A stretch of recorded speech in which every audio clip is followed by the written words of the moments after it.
Tumour থেকেই তো সাধারণত ক্যান্সার হয় আমাদের যে ধারণাটা অ্যাজ ইউজুয়াল। তো আমরাও সাধারণত জানি যে বিনাইন, আপনি একটু আগে বলেছিলেন বিনাইন আর ম্যালিগনেন্ট। ব্রেস্টে যখন বিনাইন টিউমার থাকে সেই ক্ষেত্রে আমাদের চিকিৎসার ধরনটা কেমন হয়? ব্রেস্টের বিনাইন টিউমার বলতে আমরা সবচেয়ে কমন যেটাকে বলি, বিনাইন টিউমার নিয়ে কি আসলেই পেশেন্ট আদৌ আসে কিনা, নাকি? প্রচুর আসে। ধরেন কম বয়সী যে মেয়েরা, টিন এজ বলেন বা হচ্ছে আর্লি 20s যারা, এদের ক্ষেত্রে বিনাইন ব্রেস্ট টিউমার, মানে আমরা যেটাকে ডাক্তারি ভাষায় বলি ফাইব্রোঅ্যাডেনোমা, এটা খুবই কমন, এটা হতে পারে।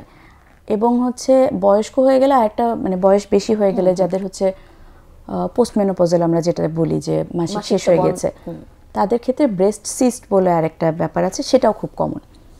সুবিধা মানে ভরসার কথা হচ্ছে যে এগুলো সাধারণত ক্যান্সারে পরিণত হয় না, হ্যাঁ, কিন্তু এগুলোরও আমরা অবশ্যই পরীক্ষা নিরীক্ষা করতে হয়, যে এখান থেকে মাংস পরীক্ষা নিতে হয়, কারণ কেউ কনফার্ম করে বলতে পারবে না হ্যাঁ ম্যালিগনেন্ট কোন অবস্থায় আছে। হ্যাঁ, এবং এগুলোতে সবসময় আপনার হাতে পালপেশন করে, মানে হাতে ধরে অথবা আলট্রাসোনোগ্রাম করে সবসময় বোঝা যায় না যে এগুলো বিনাইন, মানে মোটামুটি কম খারাপ জাতের কিনা বেশি খারাপ জাতের কিনা এটা বোঝা যায় না আসলে। কাজেই মাংস পরীক্ষা মাস্ট, এটা একটা জরুরি স্টেপ। আর হচ্ছে বিনাইন ব্রেস্ট টিউমার যেগুলো ফাইব্রোঅ্যাডেনোমাতে সাধারণত আমরা অপারেশনও সাজেস্ট করি না, যদি না হ্যাঁ ড্রাগসের মাধ্যমে অথবা আমরা অবজারভেশনে রাখি।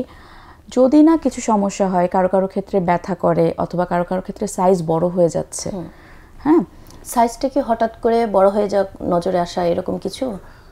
এটা হচ্ছে আমরা সাধারণত রোগীদেরকে বলি আপনি নিজে দেখবেন, হঠাৎ করে যদি মনে হয় যে এটা বড় হয়ে যাচ্ছে তাহলে আমাদের কাছে আসবেন। আমরা সাধারণত 5 সেন্টিমিটার এটার বড় হয়ে গেলে আমরা সাধারণত বলি যে এটা আপনি এক্সিশন মানে রিমুভ করে ফেলতে পারেন কেটে।